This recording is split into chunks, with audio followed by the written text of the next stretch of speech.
Hey guys, so we made it to Memorial Day weekend. Amazing, right? So I wanted to do my live today on something a little more light and something fun and something that everybody can have a takeaway with this information. And it's a great time to do it before the holiday weekend. I know that we're not all going to be applying everything on my list of many things to, kind of work on that weight loss and the quarantine gain that I think a lot of us are dealing with. These are just really things that I have applied personally, and that I know they work. They've helped me, but I mean, I'm always reading up on stuff. As you know, I'm like a big nerd when it comes to all the nutrition stuff, so I'm always looking to see what people are doing. I'm glad to see that I'm like right on point with stuff. So, all right, so I have a lot of items here, so get ready because we have a lot of good information. And the good thing is, if you are a subscriber to my website, I actually take this information from my free coaching Fridays and I put it into my newsletter, so you can, either listen, watch, or read. So I give you lots of options. It's a no-brainer. Okay, so tip number one, tips and tricks for your quarantine weight loss. Because that's what we're going to be working on. And this weekend, people are going to derail a bit, but come Monday, I think everybody's going to need to kind of change their mindset and start, getting on the healthy train. So first and foremost, hydrate with water. Lots of water. You should be drinking at least half your body weight in ounces of water per day. And it really does act like a natural cleanser. It keeps things moving and removes toxins from your body. And it really does help satiate you. So my tip is this: if you're hungry, you're like snacking on things, you might just be thirsty, and thirst will mask itself as hunger. So make sure that you have like a pint of water before you go and have a snack or something else, or move on to snacking from one thing to the next thing. I'm telling you, you have that water and then you're not going to be hungry anymore. So definitely take that one into consideration. The other thing is start your day. Number 2, start your day with protein. Eggs, chia seeds, like you can do a chia pudding, that has a lot of protein and fiber in it. You could do like a vegan protein shake. I tend to start my days with that a lot, and I'm trying to make a shift now to having more eggs to mix it up a little bit. But you can do like a natural vegan protein shake without having to do a protein powder if you don't want to do something that is processed. So you could put like chia, flax, hemp seed in it. You can do like a coconut milk or almond milk.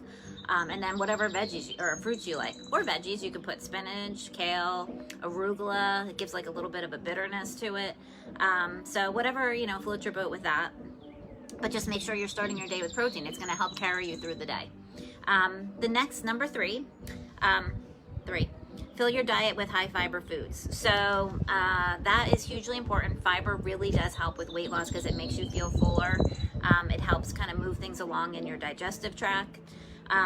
Suggestions being broccoli, avocado, Brussels sprouts, bananas, blueberries, all your whole foods, carrots, chickpeas.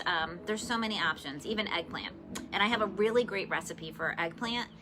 It's an eggplant dip, and it's a nice thing to have over like a holiday weekend like this. It's super easy. You just roast the eggplant, and I caramelize onion and mix it together, and I'll put like a little Vegenaise in it, and then you can just dunk your veggies in it. Really flavorful, yummy.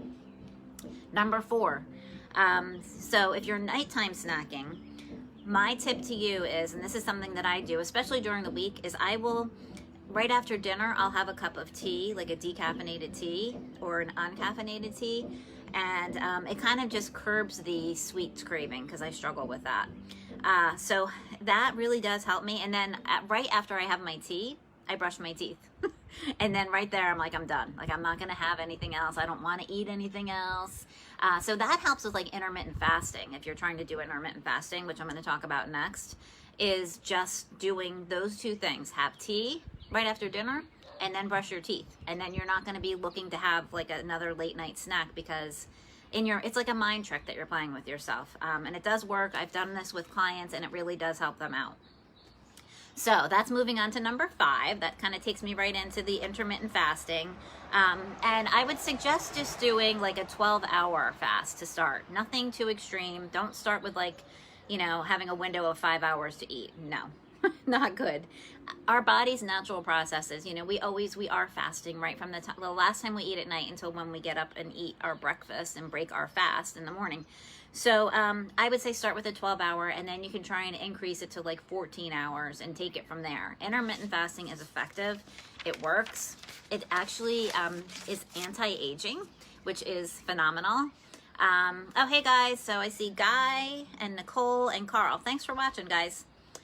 So I highly recommend the intermittent fasting, and it just having kind of that rule also helps me kind of stay focused and keep me going with staying on point. So next, number 6, portion control. I know this is a biggie for a lot of us. Portion control is a tough thing, and that's something that I struggled with for a long time. So here is my tip for you. Fix your plate as you normally do. Whatever size plate you use, put whatever portion you normally allow yourself to have for a meal, and then get a second plate. Take half of what you put on the first plate and transfer it to a second plate, and then leave that, set it aside somewhere. I want you to finish what you put on that first plate, which is half filled now, and then wait and see. Am I really hungry? Do I really want to go and get more? If you do it, but do it in like 25% increments, so that you're not just eating all of it at once. It's another little mind trick, and it's very clever, and it's very effective. It works. Number 7, cut back on sugar. And this means also like in your coffee and your tea. You know, you can cut back, go slow until you're at 0 with the coffee and the tea. It's hard, I know. There's lots of great creamers out there that have sugar filled in them, but it can be done. I find that I like to have my coffee now with just like a coconut creamer or like an almond creamer, no sugar. But if I want to make a latte, I want sugar. So I'm trying not to do the lattes as much. Okay, next, number 8, portion control again, because this is huge. Because I think our society as a whole, we just overflow our plates. You go out to eat, you're doing takeout right now. It's like overwhelming the portions that they're giving you. And, you know, we think we should eat it all. So I would also recommend, if you don't want to fill your plate and dirty up another plate, then change the plates that you're using. Instead of using your big dinner platter, use a side plate platter or like a salad dish. It's significantly smaller than your main dish. So, and that is when you fill that guy up, you're like, wow, that's a lot of food. And you don't want to go back for more. This is also another thing I've been doing with my clients, and it's worked for me, and it is effective. So this is a good one. Number 9, and this plays into your portion control. It's a little windy out here.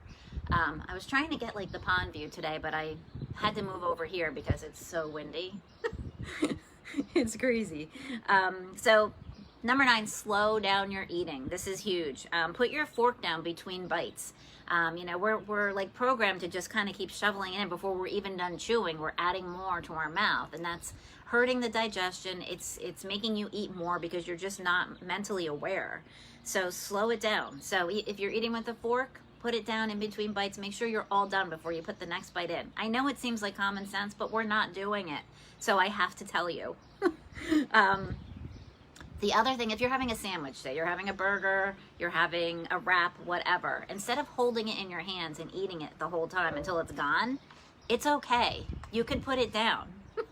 It's really okay to put it down until you fully chew and swallow everything, and then you can take another bite. So you don't have to always, you know, have it in your hands, because you're going to eat it faster. And you're going to be less likely to eat as much when you do this, obviously. You know, we're aiming for like a 20-minute meal, essentially. And that's really how long we should be taking to eat our meals to properly digest and metabolize the food. Okay, so that really was my number 10, was the 20-minute meal.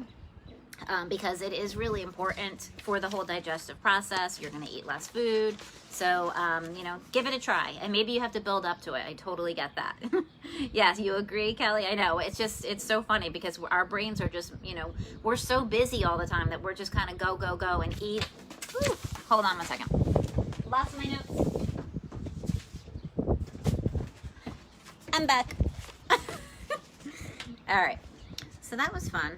Okay, so the next thing, number 12, remove the junk from your, you know, vision of the kitchen, right? you want to put if you're going to have junk food in your house, say it's for your kids, it's for your spouse, whatever, hide it. You don't want to have it sitting out on the counter. You don't want to be walking by it all day long, because all it's going to do is torture you. Trust me, I know. You know, the banana bread, you know, it's sitting on the counter, and every time I walk by, I'm like, oh. But if it's sitting in the cabinet hidden, I don't even think about it. So just make sure that you're moving stuff, hiding it from your vision so that you're not tempted. That's a biggie. I mean, ultimately, it would be great to not have any junk food in the house, but I know not totally realistic either. So, but it's just another mind thing. The next one, my 12th tip is to reserve your carbs for early in the day. You know, leave the protein and veggies for later. Make sure, like for your dinner, that you're mostly having vegetables and your protein, and having your carbs earlier in the day, because then you have a longer time to burn off those calories from your carbs. And you're balancing your blood sugar better as well. So, and it's very effective with weight loss. I do this a lot. Not every day, but I try and do it a lot during the week. So just trying to pick your days of when you're going to be applying this. My 13th tip is to take a probiotic every day. And you know, everybody's different with when they want to take their probiotic. You could take it in the morning before you start eating, or you can take it at night before you go to bed. I have done both, and I really do prefer to take it in the morning now. I found that if I was taking it before I go to bed, my stomach is just like rumbling. It's like the probiotic is working. But it's like, it was keeping me up. It was kind of crazy. So I'm like, I got to shift this to the morning. So now I take it before, and I've started with taking it in the morning, then I was taking it at night, and now I'm back to the morning, and I think that's where I'm staying now. But it really does help balance out your gut bacteria as well. It helps with digestion, and it's also shown to reduce fat mass. So that's something to keep in mind. You just want to make sure it's a good quality probiotic. Okay, number 14, strength training with weights, which is huge.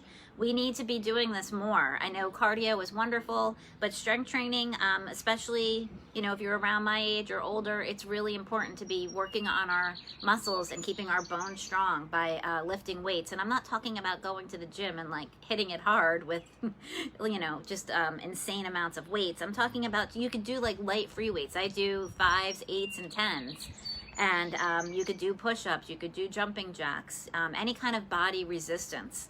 And adding some weight in there is very effective. It burns calories. It helps you burn, when you're working your muscles with weights, you're burning calories throughout the day. It's awesome. So, and it just helps you tone up too. It makes you stronger. There's just so many great benefits to it. Okay, so number 15, you want to cut out all, and I talked about this a little bit, but cut out all your sugary drinks. So, for instance, Starbucks. You know, I guess everything's starting to reopen now. Starbucks, I like to get the latte from there, and I will do, I get the almond milk latte. And I actually went into Starbucks, I'm the crazy one, and I asked them to pull out all the non-dairy milks and tell me what the sugar was in each, because they don't have any that I'm aware of that are not unsweetened. They're all sweetened. So if they're all sweetened, I asked them to tell me what the sugar count was for the coconut milk, the almond milk. I think there was another, soy. They have a soy. That one's loaded with sugar, although it does taste the best. But and that one's organic, believe it or not, but it still has all kinds of junk in it. Plus it has the carrageenan in it too, which I don't like. So try and stay away from that. But anyway, with the sugar, the almond milk was the winner. It had the least amount of sugar, just so you know that. So just, you know, in general, we have to start just really cutting back the sugary drinks. The sodas are just so bad, especially the diet. So the diet soda is horrible for you. It's addictive, and it makes you eat more, and it makes you put more weight on. So you got to just keep that in mind. And the alcohol, the same thing, you know, keep it at a minimum. You know, try and do some, you know, I always suggest if you're going to have wine, make sure you have like a pint of water in between glasses. So if you're going to have 2 glasses of wine, sometimes you may not even want that second glass of wine. If you're making sure that you're hydrating, it will also help with hangover the next day. Trust me on that, because I deal with, I don't really drink a whole lot, hardly ever, because it's just not worth it to me. Even if I have 1 glass of wine, sometimes I pay the price for 3 days after the fact. So everybody's different, right? Okay, so my bonus, my last one, the 16, is Coach Christie's 3 Keys to Health. And I think I've talked about this so much, but sometimes you just got to keep hearing it. So for weight loss in general, the 3 biggest factors really is, number 1, what do you think it is? It's not really what you would think it is. It's reducing stress, right? I mean, we have a lot of stress, all of us right now, on some level. You know, even before the virus, obviously, we all have some type of stress in our life, but it's about working through the stress and trying to minimize it and make it manageable. Stress increases cortisol levels, which is going to make you hold on to weight. So we have to work on this, and you have to find that thing that helps you work through it. So I like to exercise. I like to walk. You know, these are my go-to things. I like to go to the beach. You know, it's just finding that thing that makes you happy, like reading, whatever. You need that self-care, that self-fulfillment that kind of takes you down on the stress. Meditation, yoga, whatever your thing is, make sure you're getting it into your day every day. You deserve to do that, and it really will help you. It helps a lot with the whole weight loss process. So that's my first key to health. My second one is getting quality sleep, which I know a lot of people struggle with this. It's a tricky thing. You know, we're trying to set to a schedule, which I crack up because I'm looking online at all the articles about the virus. And like all I've been telling people is you have to be on a schedule. Try and stay on a schedule because it's going to help set your circadian rhythm. Now they're saying you don't need a schedule. You know, you need to just have variety in your life because we've been, I think, so monotonous with this schedule of being home and on lockdown and the whole thing. But I was just cracking up. I think you still need a schedule of, you know, I don't think it should just be a free-for-all. And we need to set the circadian rhythm because quality sleep is hugely important and it does affect our weight loss. So what works for me for sleep is, I was saying earlier, I do tea at night. Not too early before bed. It's just no caffeine in it, obviously. And I take magnesium. I think it's like 400 milligrams is what I take. I'm not recommending that you take it. This is just what works for me. And it's been very effective. I also do a CBD. That also helps me. That helps with my stress and my anxiety. But all of that really does contribute to my sleep and getting the right exercise and eating well, which is the 3rd key to health. According to me, is eating whole foods diet. 80% of the time, my recommendation is to eat whole foods, you know, just the simple, pure form of a whole food rather than a processed type of food. Sounds pretty easy, right? So those are my suggestions. So I gave you 16 of them, and I will be doing a follow-up on this. So like I said, I have my newsletter that goes out, my Well Nourished Wednesday. If you want access to that, it's on my website. It's ChristyHealthCoach.com. Christy, C-H-R-I-S-T-I, Christ with an I. That's how Matt spells it. ChristyHealthCoach.com. You can sign up as a Advantage member, and then I'll just email. You'll get this in your inbox. It's totally free. Then you'll get access to all my recipes. But these are great tips. I mean, these are things, I mean, if you take all this into account, you are going to lose that quarantine gain. So that's my advice to you guys. The biggest thing for this weekend is just enjoy yourself. It's a holiday weekend. Do what you're gonna do, whether you're with, you know, just your immediate family, depending on where you live. You know, I don't know what the levels are of what you're able to do. I'm so happy because I can actually go to the beach. Not that it's gonna be a beach weather day, but just to put my feet in the sand is going to be extremely therapeutic. So have a wonderful weekend, and if you ever need anything health related, have any questions, please reach out to me. I'd love to hear from you, and I'd love to help you. Have a good one.